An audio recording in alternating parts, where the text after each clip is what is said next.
kind of think that the word Solyndra comes to mind. Why would they do this at a time of recession and 40-year highs in inflation? Well, my next guest might have some answers for us. Please welcome to the show, Rebecca Walser, president of Walser Wealth Management. Rebecca, this segment could be a 2-hour segment, all right? And so I get some charcuterie board and a bottle of wine. But, I mean, where does one begin about the ridiculousness of what we've just seen happen in front of our eyes?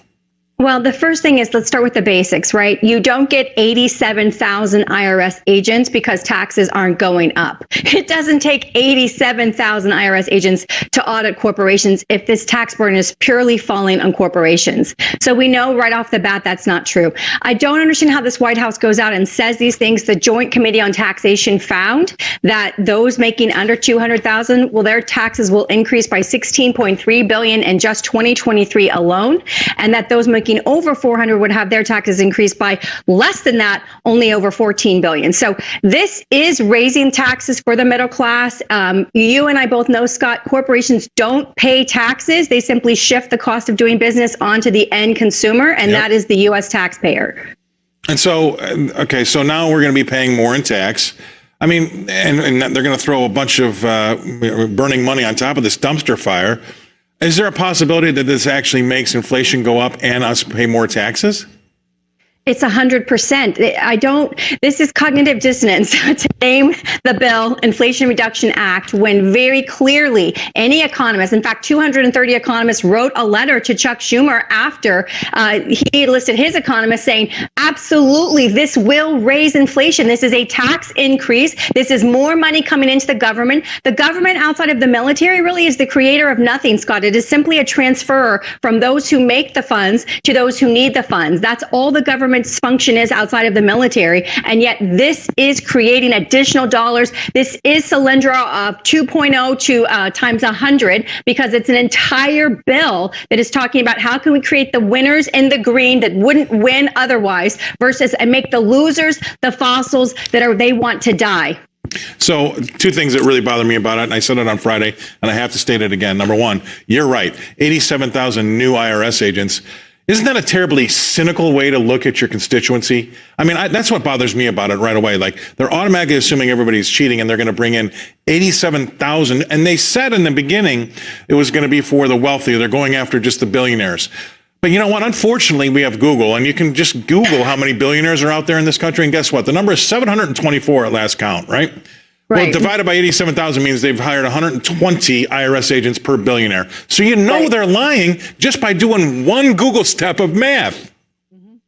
Exactly. 100%, Scott. That's what I was saying from the beginning. When you knew, then they started adding all this. Listen, the IRS's workforce will be larger than the Pentagon, Homeland Security, and something else combined. I mean, we are talking about this will be one of the largest federal institutions of all of them. And it's because they know what tax policies are going to promulgate, what is coming, and they are getting the IRS ready. You know, we have actual House members and senators that are talking about proposing a bill that will eliminate the ability for the IRS to buy ammunition, because the IRS has been buying more ammunition than every other group except the military. What is going on, Scott? What is going on here? That's an absolutely shocking thing to hear, because I did not know that.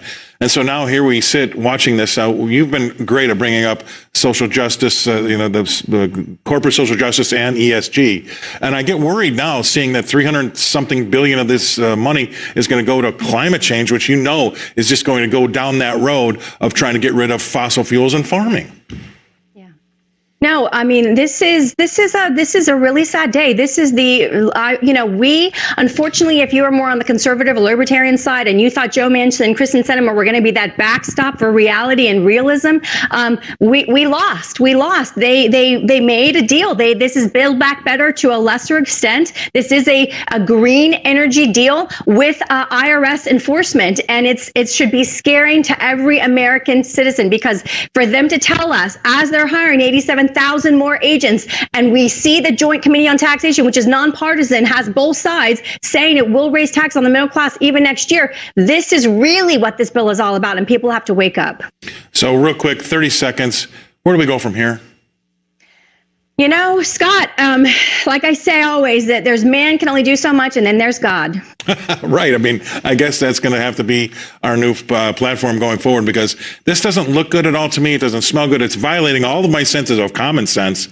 And so I don't know where we, how we can slowly come back from it, because of all the agents of the Green New agenda that it goes after, and then pouring a ton of money into an inflationary environment already. I mean, you couldn't have set out to do more wrong things at once, if you ask me.